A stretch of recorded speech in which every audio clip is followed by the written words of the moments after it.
Welcome back for another video. Very special video today. Very rare that we get guests on the channel, but it's a pleasure to welcome the current number one in the world in FPL, which is Kristian from Norway. I don't know what it is they put in the water in Norway, but I need a bottle of that. I don't know if you knew this, Kristian, but Norwegian managers have a bit of a reputation of being really good at FPL. Yeah, In the top I 10,000 know. managers after England, it's Norway. So Oh, it is. Oh, yeah, wow. Yeah. you guys know what you're doing. Obviously, there's Magnus Carlsen. He's the chess Yeah. grandmaster, but he's very This good at guy. FPL. There's a guy called Finn Solly. He's one of the top all-time managers. But anyway, it's a Wow. pleasure to have you, Kristian. We're going to talk about your season so far, what's gone Yeah. right, which it's pretty much everything. We'll talk about your chip strategy. We'll talk about your plan moving forward and so on. So how you doing, Kristian? I'm good. I'm good. How are you? Thanks for having me on. No, it's great to have you on. Pleasure to Pleasure. have you. Yeah, it's an honor to talk to a number one in the world. So I how are you feeling feel about the? lucky. Yeah, do you feel a bit lucky? Do you feel like it I was do good feel decision lucky. making? Yeah, Yeah, obviously it's a combination of good decision making and a lot of luck as well. And I obviously used the triple captain and the wild card, which puts me in a good position. yeah, that's So right. a bit of luck and a bit of I don't know, knowledge, I guess. Yeah, we'll talk a bit about that. You absolutely nailed the triple captaincy, which Yeah. was an interesting one. Most people tend to save it, but I did a similar thing last season and it paid off. But yeah, you've smashed it so far. Yeah. Did a Haaland against Forest at home, so It makes it's it got makes a so much yeah, sense. We all overthink it. We think, oh, we'll wait till later in the season when there's double game weeks yeah. and all this. But Haaland home It was to a it was yeah. a bit of a risk because he scored a hat trick the game before the previous game, and it was like it's not a big chance that we score a hat trick again, but it's at home against Forest, and he's been looking good, so Yeah, he's been that's what I looking chose it. amazing. So Yeah, so tell us a bit about yourself then. You're from Norway. Do you I'm follow from any Norway. English Yeah, teams or yeah. I follow Man United. So I'm a Man United fan. Been a Man United fan for I don't know 20 years almost, maybe. Yeah. So I have live you? in Oslo, and I work for a TV production company. Okay, brilliant. Hmm. Have you been to any games over here? Yeah, I've been to Old Trafford maybe 4 times, I think. And I went to a few games at Selhurst Park in London Stadium. I also went to Burnley actually, at Turf Moor once. Oh, did you? Yeah, that was a true experience I can of English imagine. football. Yeah. Hmm. Have you told any of your mates that you're number one in the world? Did they play? Yeah, they all know.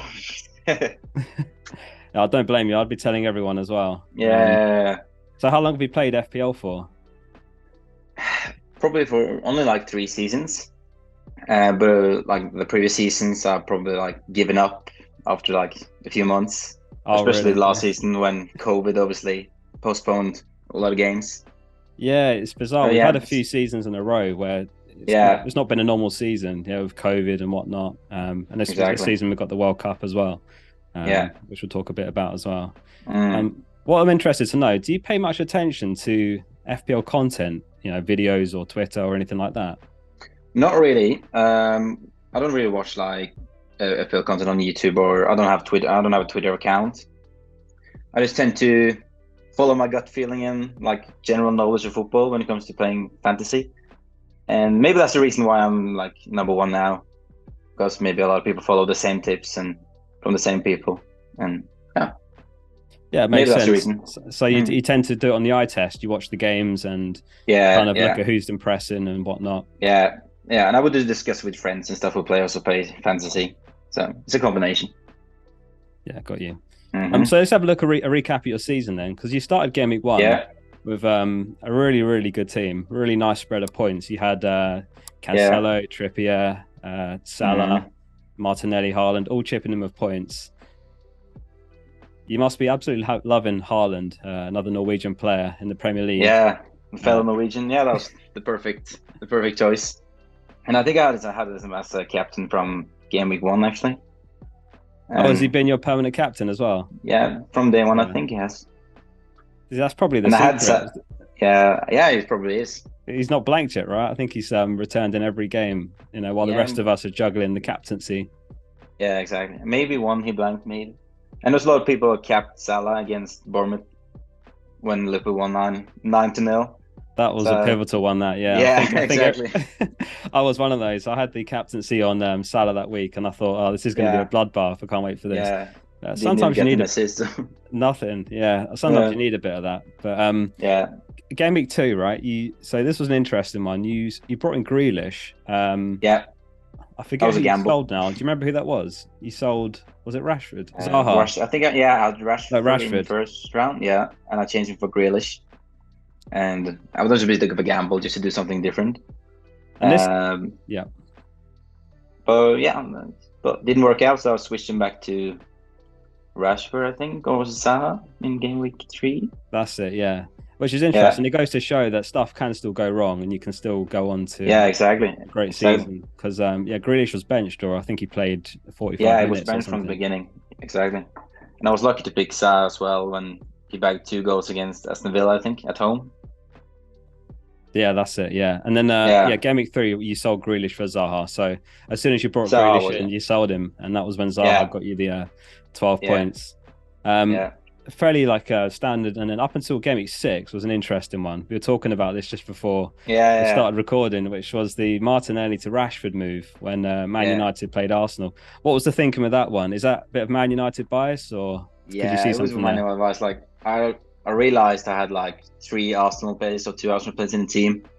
I'm a United fan, we're playing home against Arsenal. I didn't have any Man United players, and it felt a bit wrong.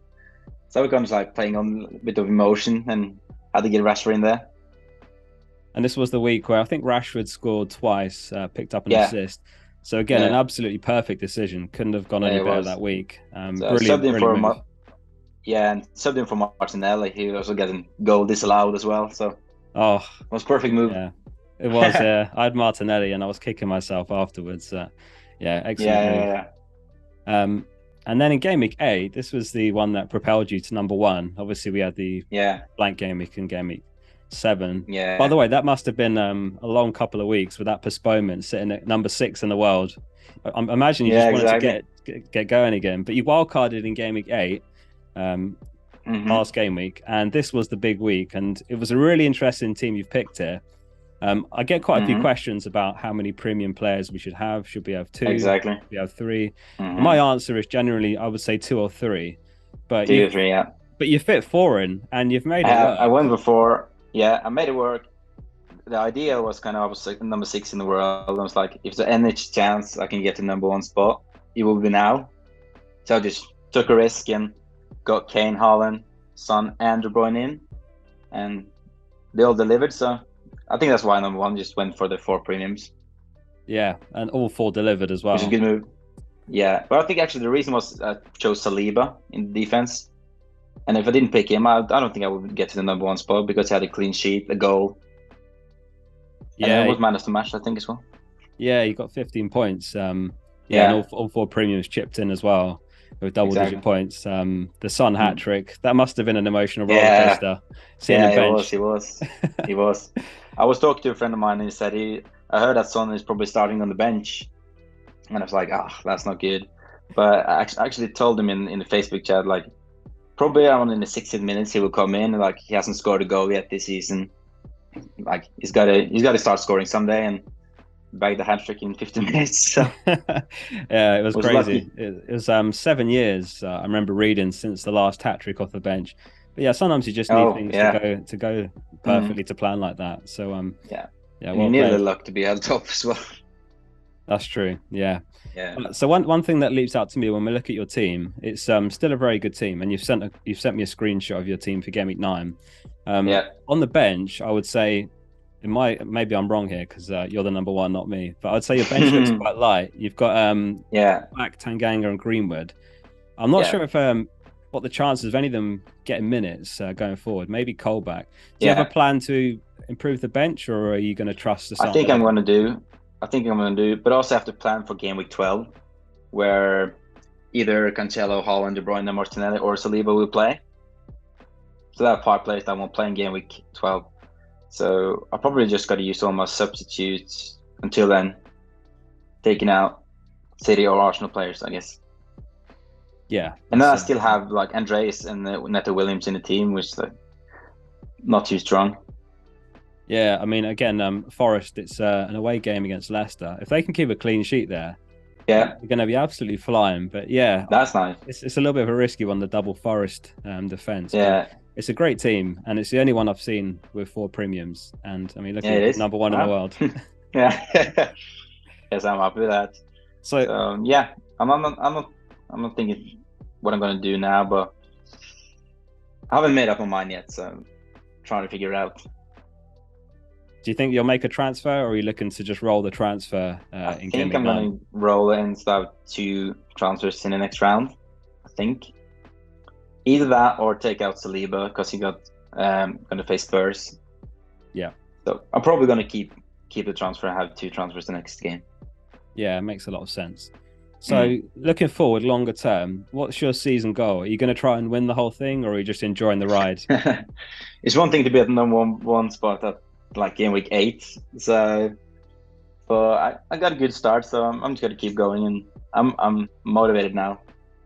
Oh yeah, can't well, be any let's more see. motivating than that. Yeah. But obviously, all the use the triple captain and the wild card. So, but we'll see. I didn't tell you this before, but last season I spent a couple of weeks at number 1 in the world as well. Oh, you did? And really? yeah, just a couple of weeks. Yeah. And I don't bring that up to boast about it, but perhaps there is some lessons that I learned there that I could pass on to you, because I made a few mistakes. I think that cost me. I wouldn't have won the whole thing, I don't think, but I made some mistakes on that run at number 1. One of the things I thought, I don't think you'll do this, but I played quite defensive. I thought I've got here, so maybe I'll just play quite defensive, bring in the players everyone else has got. Whereas I think what you want to do is play like you're always chasing, like you're always trying to go up the ranks, even though you technically can't go up the ranks anymore. Yeah, exactly. I think that was where I went wrong. So you play like you're always chasing, like there's more ground to make up. So that was that was where I went wrong last season. So perhaps that helps. Right. Hopefully it does. But I see you're quite an aggressive manager with the 4 premiums. So I'm definitely this round. Yeah. So, well, yeah. If in the future, like, even though I've been at the top for like a couple of weeks, it's worth it. Even though I might end up not too good at the end of the season, I think. Absolutely. Take some screenshots if you haven't already. Yeah, I have. I've already. I've got on my shelf in the living room. I've got a screenshot of when I was number 1, and I've got it in a little frame, which is really sad. Oh, it did, yeah. Just to remember the moment. Cool. It's cool. Exactly. Was it last season? Yeah, it was last season. It was quite early on, like Gameweek 12, thereabouts. All right, yeah. But I really hope you can hold on. That's more impressive than the Gameweek 8, though. Perhaps, but I played my bench boost very early, which was a mistake because we ended up with the COVID postponements and so on. In your case, you've still got the bench boost, which I think is really in your favor. I do. Because, we had that whole game week 7 postponed, which obviously means every team's going to have a double game week. So I think, I think you'd be wise to hold on to that for later on when we get those double game weeks. Definitely. Talking of aggressive transfers and so on, obviously we've got the World Cup this season, which is a bit unusual compared to a normal season. Do you think you'll play slightly differently, for example, more aggressively just before we get to the World Cup when we get the unlimited transfers? Yeah, before the World Cup? Yeah, just before we get there. I'm not sure. I'm probably going to go down from 4 premiums to 3. So I'm not too sure what I'm going to do yet, but I'm probably going to get Salah in the team eventually and probably drop De Bruyne for him. Yeah. And I don't know how long Son will be in the team, but I'm thinking about definitely sticking to Kane and Haaland on top and forward. Yeah. But you're in a good position. Yeah. But like you said, I was looking at the fixtures as well. And obviously we've got Game Week 12, like you said, where you've got Arsenal and Man City blanking. Yeah, it's quite awkward because you want to keep hold of your Man City players, especially because after that, the fixtures are really good. So, yeah, I think it'll be a case, or in my case, of keeping a few of those players and just benching them for 1 week, as long as I can field 11 in Game Week 12. Yeah, I agree. We'll definitely keep Haaland though, and maybe bench him for 1 week. And I think he has to be kept at this point. Yeah, exactly. Especially with the whole Norwegian thing. Yeah. Well, it's been a pleasure chatting to you, Kristian. Thank you for your time. Thank you very much. I really hope you do have a good Game Week 9 and you can keep this run going. You too. Best of luck to you. Thanks so much for having me on. Thanks again to Kristian for coming on. If you did enjoy the video, hit like and subscribe for more content like this. See you soon for the next one.